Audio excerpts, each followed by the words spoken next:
I didn't enter the industry thinking of bias. I probably didn't even know that word back then. Everything from problems to solutions is changing so fast and so rapidly. I will be as one of those like movie characters where a woman starts to work in a male dominated field and she earns trust through competence.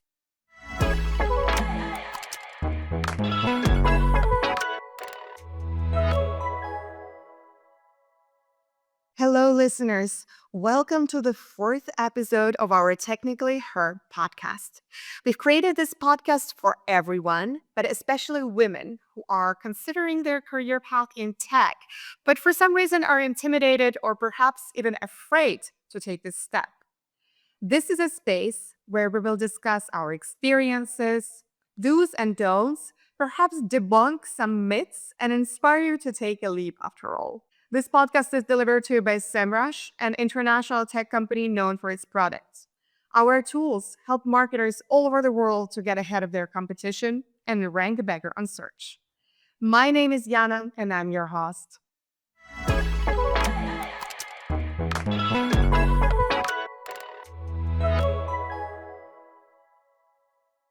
Our guest today is Xenia. Xenia is someone who followed a less usual path to becoming a head of product.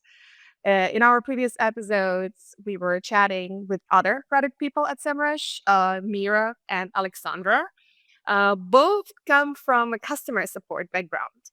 Xenia's background stems from marketing. After 3 years, if I'm not mistaken, 3 years of marketing experience at Semrush and 5 years of working in events and marketing prior to joining our company, Xenia suddenly decided to change her field into products. Or perhaps it wasn't so sudden after all. Well, we'll find out in this episode. Xenia, welcome. Hello, everyone. Yanis, thanks for the introduction. Glad to be here. Xenia, as I just mentioned, the switch of our colleagues, Mira and Alexandra, you know, both of them, uh, from customer support, customer success to product is perceived a little bit more standard, like a standard career path, let's put it this way. You start the company getting to know the product, you help our customers to get to know it, to reach their goals, objectives. And then as you develop in your career, this knowledge helps you grow into a product role. In your case, the transition was less obvious. You come from marketing background, right? As I mentioned, what made you want to change? What was it an opportunity that you pursued to grow horizontally, or rather, it was a desire to try yourself in a more technical role or technical sphere? Thanks for the question. First off, working at Semrush makes this marketing background still relevant, and we're making products for digital marketers. So I've never actually stopped being one. At least I'm not striving to, because it really helps me in my job. The reason for the change in my career was it was kind of like organic course of things for me, because marketing at its best, I mean, good marketing is deep understanding of a user's goals and pains. And I believe that you cannot do good marketing unless you take time to understand your customers. And this mindset, as I now understand, naturally overlaps with product mindset, product thinking, and the projects that I worked on as a marketer. They kind of brought me closer to this whole product work, because I started with social listening, so I was in charge of taking care of smaller requests that users left on Semrush's social pages like Twitter and stuff. And this definitely helped me take a closer look at their vision of our product and what was on their minds in general. Another project was launching a Semrush user group on Facebook, and we did this from scratch together with my team. And So again, on a daily basis, I was working with Semrush customers and got even deeper understanding of their like daily workflows and the specific goals they were chasing. Finally, I helped organize online focus groups for customers, and these were kind of like masterminds and user discovery sessions where together with the product owners, I saw how we should be shaping our product and Mhm. getting this first-hand exposure to discovery work actually helped me understand first this was something really interesting to me, and second that I probably could do something similar because I like this portion where you had to challenge some ideas, get to know Mhm. why it should be this way and not that way, like what's behind these wishes and desires. And yeah, this is how it all started. Mhm. It's actually interesting because it seems like a bunch of steps that led you to this decision. So now, as you describe it, it really sounds like there pretty much was no other way Yeah. but to becoming a product owner. I guess it was almost inevitable to wear this product shoes in your In a team. way, yeah.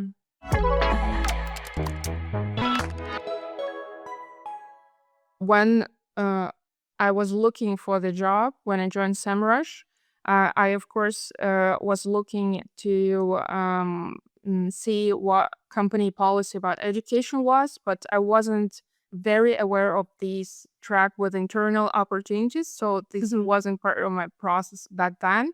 But now with tools like ChatGPT, I think it's really easy to explore this actual career paths of the companies that you Mhm. consider. And if I were to look today, I think I'd make this part of my process. So I'll do two things actually. I think I'd start first, like if I had a specific path in mind, and I try to check whether it can spot something on LinkedIn similar, to validate this hypothesis if this is possible. And another thing is if I'd had a list of companies, for example, companies that I'm interviewing with, and I'd like to prioritize them Mhm. based on internal growth opportunities. I just ask it to look through employees and their career paths on LinkedIn to check whether it can spot some of the companies that are better at providing growth opportunities than the other. Mhm. Well, that's already some advanced prompt. But again, as I said, I never it never crossed my mind. But I think like nowadays, this is something that is super beneficial for everybody who is in the job market looking for a job and who really cares about growth within that company. So thanks for sharing. But let me just move out or move on a little bit from SEMrush just for a second. We'll come back to SEMrush soon enough. But I wanted to ask you actually about your first, maybe not first job, but job prior to SEMrush, because it's interesting to our listeners to find out that you actually worked in a completely different industry and in completely different sector. You worked in construction, and we mentioned that you started your career working in events and marketing. So in this podcast, we often discuss how intimidating it may be to some women to start career in tech, but I must say that construction sounds even more intimidating and a little bit more like gender biased. But correct me if I'm wrong, of course. Have you experienced any bias towards yourself throughout your career there, throughout your tenure in the previous company, or is it really just a stereotype? Um, well, good question. And I understand completely why construction may sound even more intimidating as compared to some other industries. But at the time, it was really a very beginning of my career, and I have to say that I honestly didn't think of it this way. I mean, I Mhm. didn't enter the industry thinking of bias. I probably didn't even know that word back then. but I have to say that I was and still am very fascinated by construction, architecture, and this whole idea of, um, actually producing something like physical that you can touch in the real world, something tangible. And I think this like romanticizing of the industry was my driver, and with this whole like genuine curiosity that I had for the for what was happening in the industry. I was focusing, I guess, just on the good things, and of course, I know and knew back then that it was a male-dominated field, and I wouldn't say I saw that as something discouraging. If anything, I think I might had this, again, another romantic idea that maybe if I like, I will be as one of those like movie characters where a woman starts to work in a male dominated field, and she earns trust through competence. This is what I saw looking at some other women working for the industry. Did you have some role models maybe throughout your career in construction? Because you mentioned that you were looking at other women and admiring Yes. the competence. Yes, actually, I was lucky to work for a female CEO, and she was an incredible leader in many ways, and she was respected by both like employees and people working in the industry, and including the competition at the time. Seeing her in that position and seeing how she was able to build this very respectful environment made me feel really comfortable. But of course, like I did see people from outside the company who sometimes behave differently, somewhat condescending, I'd say. But again, looking at how she behaved, for example, because she also like sometimes she told us stories like about some rough patches, but she communicated her way through it, and I learned from her that there was option to like walk away, if not physically, but at least to detach from that and focus on the job you were doing, and then if you can like not return to that environment. Yeah, another thing that I learned from her is that, like, speaking of communication, is that in construction, you have to work with the different kinds of people, like factory workers, and then there were in marketing, then salespeople, uh, government sometimes, and mm, the way she was able to adjust her like communication style and messaging, and to eventually being able to find common ground with all of them. That was really impressive, and this is something that I still refer to in my mind.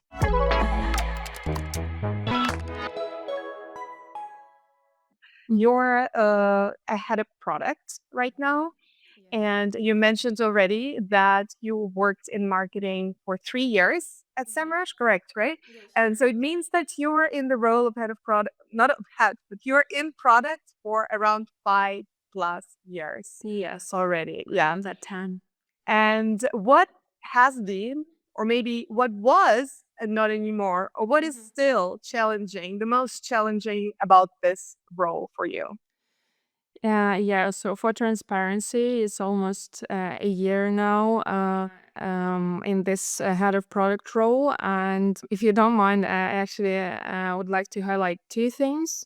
One is being a broader one, and this is the change that we are all living through right now. And I mean, the AI revolution, everything from problems to solutions. Is changing so fast and so rapidly. In the online visibility space where Semrush operates, this change is especially visible. We're in the middle of this. And what it means for professionals in product or marketing is that we have to expand our skill sets as fast as never before. And this in itself is a challenge. But the one I actually wanted to pinpoint is for my personal challenge is the shift from managing a product to managing people. See both like my biggest challenge and my main area for growth. I was intentional when I took this new role on, and because I wanted this to explore this different kind of responsibility. I have to say and to admit that it isn't my first experience managing people. So when I was in marketing, I had to lead a small team for a short period of time, but I wasn't ready for it then, and I had to take a step back and return to being an individual contributor. And I think it was the best decision back then for all of us involved. So you have to earn trust in a new role from people who used to be your peers just yesterday. And I have to remind myself that my like new role isn't about having to know absolutely everything, and that I have to rely on my people to do this. And actually, becoming a manager isn't the same as becoming like a senior specialist. So you um, have to master entirely new skill sets from, I'd say, conflict resolution, group dynamics. So a lot of skills related to working with other people together. And on paper, you get this fancy new job title, but in reality, I still feel as a beginner. I'm okay with that. I'm ready to see what's coming. But actually, thanks for bringing this up. It's a very, very interesting perspective that I don't think we've discussed here in this podcast with any of our guests before. It's about growing into managerial role because not every career needs to lead to a manager role. And I feel like there is still some misunderstanding about career paths in society that it's perceived like the logical next step, right? And recently we had a company demo where our head of internal development uh, like specifically endorsed people to not push themselves into managerial positions because it may not be for everyone. You could still develop as a specialist, as a professional, and you could still grow without having people management responsibilities. And there's so many different ways how you can develop in your career. So yeah, like your point now, it just proves exactly that. And not everybody is built for it, or maybe you're not ready for it at the moment. So there are different career paths to discover and to, to touch and maybe see for yourself what works best. Exactly, I absolutely agree. And this is something often overlooked or not spoken about enough. That becoming a manager is, of course, one of the options. And there are some people who would like this option for themselves, but this is not the only one. And I'd say go for that if this is something that you see as task or a challenge you'd like to take on. But there are other excellent growth directions too. So you can go deeper in your expertise and become like a principal specialist. You can explore the mentorship track. You can start with a smaller, project lead role, something like that. And I'm happy that nowadays org structures and businesses become more open to offering this new paths and tailoring this path to what's needed in the business, and at the same time giving people like um, uh, more of less conventional roles and growth paths. The last thing I'd like to say here that this is another great area or topic for self-reflection, understanding the kind of work that brings you joy. I know this is like a cheesy line, but like knowing what motivates you and what kind of work you're good at and what kind of work you'd like to take on is something really important. And yeah, growth isn't always about titles. Yeah, and it's very refreshing to hear at this point of view, to be honest. And some people are natural born managers. And you mentioned that COO. I'm still coming back to the COO from the previous company that you said kind of set some kind of values and patterns of behavior for you.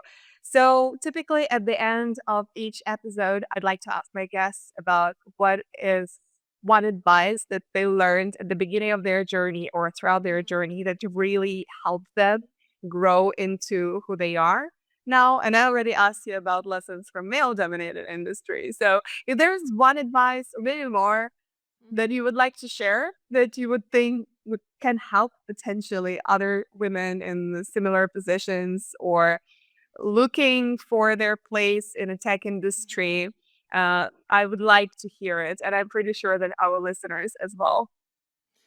Yes, I'm glad we got to this point because I've been thinking about this in preparation to this podcast. And while I was reflecting, I understood that first off, over the course of my career, I've been surrounded by not just very smart, but also very generous women who have shared their advice and their wisdom and that I still carry with me. And the piece of advice that is stuck with me is not something practical, although, of course, like I have received a lot of like hands-on knowledge that I was able to apply while doing my job. But the thing I'd like to share is that it's actually about people. Every mm, person that you meet is valuable as human being. And this this advice, this lesson, I'm still referring to like almost every day, I'd say. And just to show how it's helped me personally, I've always been quite introverted, and I still am. And for a long time, I kept a certain distance from other people, and this perspective with treating people you meet as actual human beings with like whole worlds behind them, it helped me open up and and this in turn changed the way I worked and the way I lived, both of them actually. So this advice was mm, especially beautiful. And I learned how to appreciate teamwork, how to enjoy networking, which is wasn't easy for me, but it's important thing.